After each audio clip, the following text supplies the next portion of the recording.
कुर्डुवाडी टेंभुर्णी मार्गावर झालेल्या भीषण अपघातात सोलापूर जिल्हा मध्यवर्ती सहकारी बँकेचे वरिष्ठ शाखा निरीक्षक अनिल कोंडिबा बाबर वय 58 राहणार टेंभुर्णी यांचा जागीच मृत्यू झाला, तर दुसऱ्या चारचाकीतील चालकासह 4 जण जखमी झाले। ही घटना शनिवार दिनांक 13 जून रोजी माळी पाटीजवळील वळणावर घडली।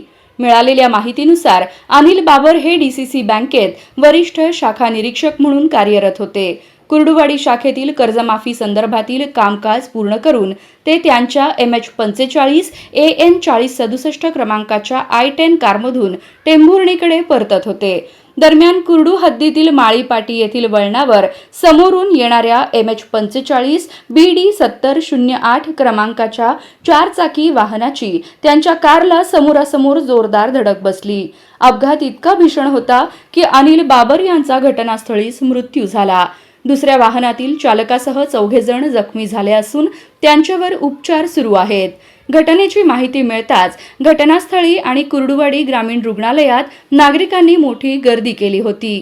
बाबर यांच्या पश्चात पत्नी, 2 मुले, सून असा परिवार आहे। या घटनेमुळे टेंभुर्णी परिसरात हळहळ व्यक्त होत आहे।